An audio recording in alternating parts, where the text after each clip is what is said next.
wala boog naka mu nag oui tey moom dama cool j'ai un message pour président son excellence Macky Sall ñoo lay woo. voilà kii mënul sax wax son excellence excellence Macky Sall ñoo mais négocier na ko ba ni ton restaurant lépp pour warma ak teggin voilà gars yi nekk Brésil ak Argentine ça fait 6 mois ñu ngi may bind envoyé nañu ma plus de 50 vidéos mais sawaruma ci woon ndax gars yi dañuy yaru trop te man dama réew problème bi mooy depuis 2014 waa Brésil ak Argentine amuñu passeport te Brésil rek ils sont plus de 500 personnes dans ce cas ñu déglu leen. salaamaaleykum wa rahmatulah tarawal balakaatu. waaye yow tamit lan may tarawal balakaatu fii see waay. ngir yàlla jàpp leen ngeen jox ñu date normal ñëw defaral ñu suñu passeport yi ñun. waay jàpp leen seenu dat ay waay te dimbali xale yi ci seenu dat Badio Sénégal dafa neex mi ñii rek ak seen kanam yu lewe sunu droit la waaye dañ koy ñaan.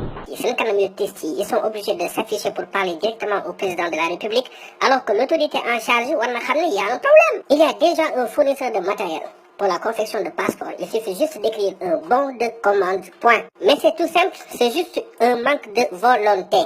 Point. Su volonté amul léegi on va passer par les sensibilités. J'espère que président dina ko dégg et que dina ci def saafara. ay waay Macky Sall ay waay émergence ay waay passeport. En tout cas ñi ñu yaru lañu ñu déglu leen.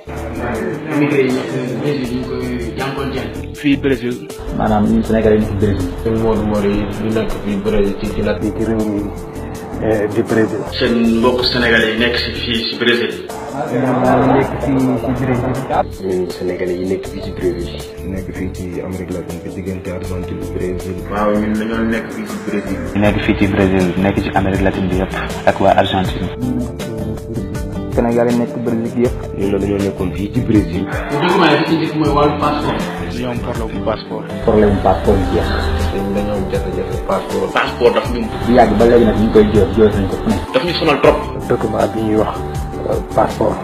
ñu am jafe-jafe passeport. wàllu passeport yi jeex fii si Brésil. dañoo fii déclaré suñu ay passeport. wàllum passeport yi. benn jafe-jafe muy problème passeport. mooy problème mu passeport. ndax ñëpp doon nekk ci njàkka. muy wàllum document yi muy passeport. am jafe-jafe passeport. depuis 2014 ba léegi ñu ngi am jafe-jafe. depuis 2014. ñoo ngi leen di xaar depuis 2014. boobu ba léegi ñu ngi la koy jooy depuis 2014 ba léegi. depuis 2014 ñu ngi koy jooy. plus de 400 Sénégalais ñu ngi fi yoo xamante ni ñëpp problème bu mel noonu la ñu am quoi vraiment. boo xoolee plus de 500 Sénégalais ñu ngi fi au niveau du Brésil. plus de 400 Sénégalais ñu ngi fi yoo xam ne te jafe-jafe boobu ñu ngi ko dund. mënatunoo am liggéey ngir yàlla jàpp leen ngeen jox ñu date normal ñëw defaral ñu suñu passeport yi ñun loolu rek la ñu soxla. loolu jaaxle ngir yàlla wa rasul yi. te dañoo jaaxle. nga dimbali ñu sonn nañ trop wax dëgg si yàlla sonn yoon. fii ñu nekk nii am na ñoo xam ñàkk na seen liggéey. ñu tey mënuñu envoyé xaalis Sénégal. ndax da ngay envoyé xaalis dem ba war a envoyé ñu laaj la passeport doo ko am. mënatunoo envoyé xaalis. sax li ñu mën a xañ bari na lool. sonn nañu lool. ñu ngi xañ lu nekk. pour nga envoyé xaalis Sénégal sax dafay jaay. si ñoo xam ne mënuñoo dugal xaalis. li ñuy joxe ñu ñuy dugalal. ci état Sénégal parce que ñun ay citoyen Sénégal. ñu ñaan nag président Macky Sall. président Macky Sall moo nga xamante ne moo suñu président. président son excellence Macky Sall ñoo lay woo. ñuy ñaan yéen waa gouvernement Sénégal. waaw gouvernement Macky Sall. président Macky Sall. son excellence monsieur le président Macky Sall. ku jege Macky Sall képp ku jege sacrement suñu gouvernement bi. son excellence monsieur Macky Sall. yow message bi sunu président Macky Sall yow yaa ko moom. de la République Macky Sall ñoo koy ñaan yàlla. ñu ngi jiite suñu président Macky Sall. ngeen dimbali bu baax a baax. nga yónni fi ab ndaw te yàlla rek tax te yàlla rek tax te yàlla rek tax